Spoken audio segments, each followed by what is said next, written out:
week 1 in the books, with week 2 just around the corner, I figured I would just take a moment and sit back and talk about my experience so far. Battlefield has always been one of those games where I can just relax and enjoy myself.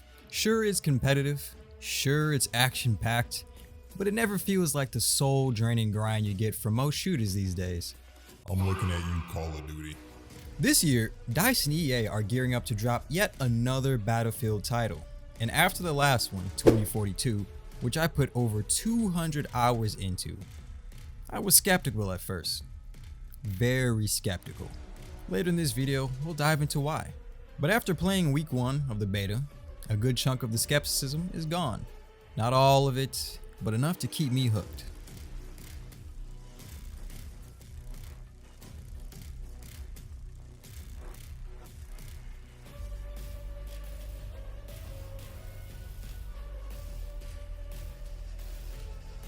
Battlefield has always chased that sweet spot between high-octane action and jaw-dropping presentation, both visually and in sound design. Battlefield 6 is no exception. The sound is phenomenal. Explosions rumble, gunfires crack through the air, and the ambient chaos just pulls you in. Lighting on the maps, muy delicioso. On Cairo, firefights feel alive. Dust clouds swirl from explosions and vehicle movement, sometimes completely blocking your view. Step outside of a building at the wrong angle, and with the sun at your face, and you're blind until your eyes adjust. Rush out like it's COD, and well, good luck.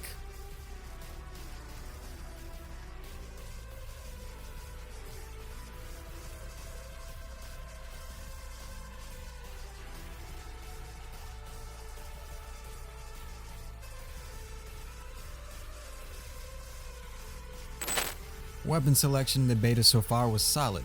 The M4, an absolute beast. The LMG, serviceable. The sniper, annoying. But that's more about the maps than the rifles themselves. I did run into moments where I'd mag dump into someone and still lose the fight.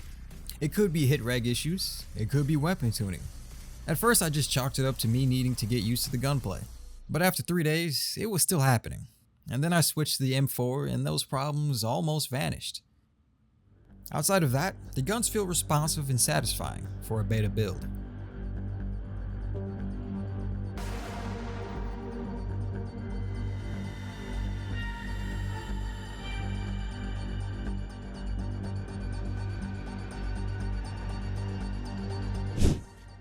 Week 1's maps were solid.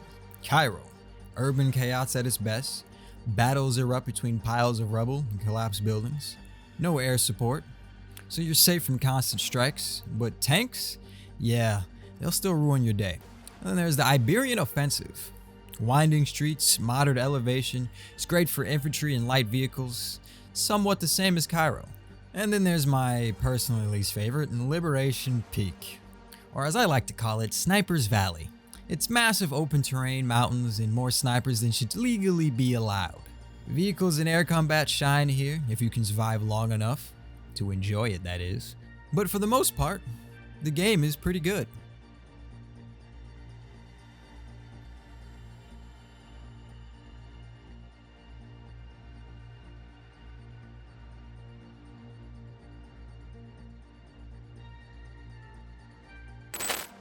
But I have one small issue, and this is where the rest of my reservations dwell. And this goes to one simple thing, and I'm sure all of you have heard about it if you play on PC, secure boot. Now I'm not one of those people who don't know anything about computers. I have a decent knowledge of computers, at least I think I do. I've built a few for myself and they serve me well. But it seems that a lot of people have run into a lot of issues with secure boot. Some even have broke their PCs entirely somehow. And then others, assuming that, other people are dumb because their experience was easy as can be, is pressing 3 buttons. And then there's me, someone who is decently technically minded, but had the craziest issue ever. Now, when I hopped on to play the beta, it was about 12 o'clock at night. I was tired, and one thing you should know about me is I'm a lazy man. I'm lazy when it comes to certain things. It is what it is.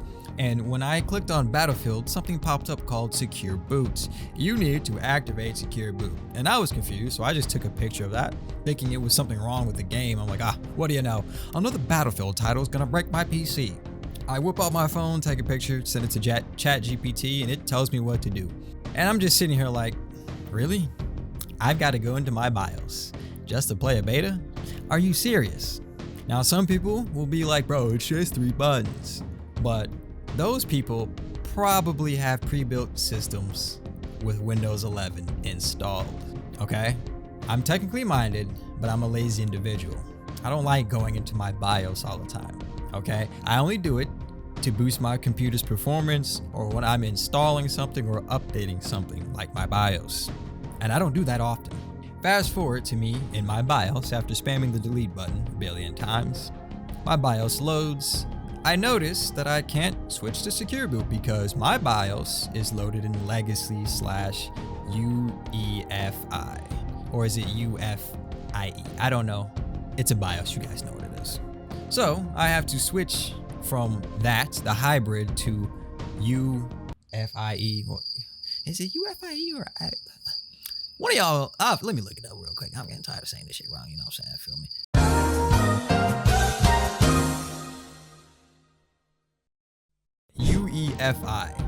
UEFI. In order to do this, I needed to load my PC in UEFI. So I did this, but before I could save the new changes, my BIOS froze. So I had to start all over again. When I loaded it back up, my BIOS was in Chinese. I don't know about you guys, but I can't read Chinese script or whatever that's called. I can't read it. So I had to send all those images to ChatGPT one at a time, tell me what to do. I did it again and it froze. My BIOS froze. So I had to restart again. It was in Chinese again. It froze again. So this time I'm like, something's not right. So I told ChatGPT, an amazing tool by the way, my BIOS is freezing every time I change it. And it told me, your BIOS is probably corrupted. You might want to reset the settings. It gave me 2 options to do this. Either reset and load in base settings, or pull out the CMOS battery in my PC and my motherboard, wait a few minutes and put it back in and it'll load and reset. I chose the first option because I didn't feel like digging my PC from where it was. Remember guys, I'm a lazy guy. I'm lazy. That's my main issue here. I'm lazy. Not that I'm dumb or don't know how to do shit. I'm lazy.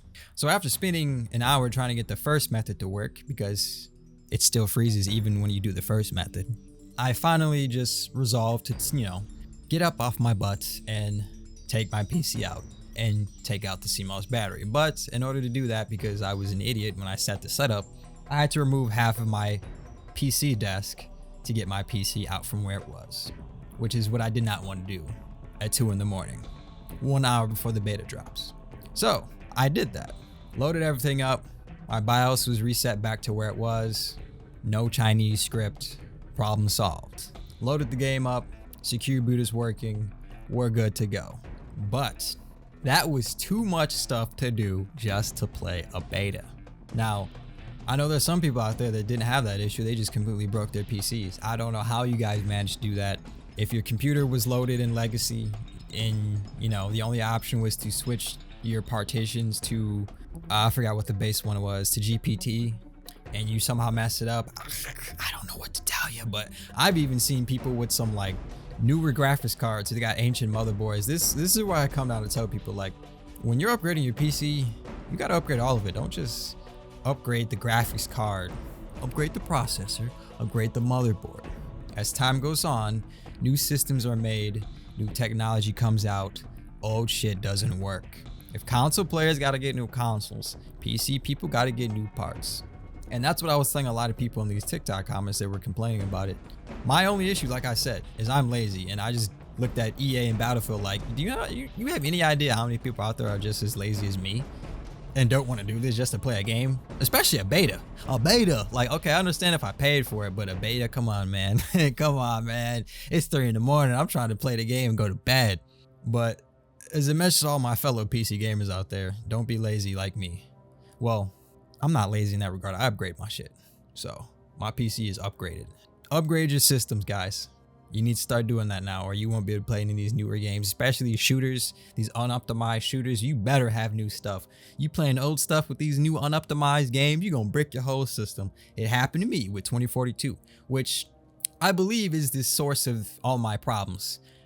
Because when 2042 came out, it broke my PC. It literally corrupted the drive it was installed on, which also my operating system was installed on. So I had to reinstall all that. And I think I did something incorrect, which led to my BIOS being bugged, or it just got bugged from that game and, you know, has been bugged ever since, which led to me having this issue nowadays. So, you know, it's funny how things work, you know. This is why I say EA is an evil company. That being said, Battlefield 6, the beta was lit. You guys still better not pre-order this game. That's my week 1 breakdown. Solid map, strong presentation, and a promising gameplay, but with a few beta quirks that I'm hoping week 2 smooths out. If you enjoyed this chill talk and want to keep up with more Battlefield 6 content, make sure to like this video and subscribe to help build the Inquisition, our growing community. Your support keeps these conversations going, and I'd love to have you along for the ride.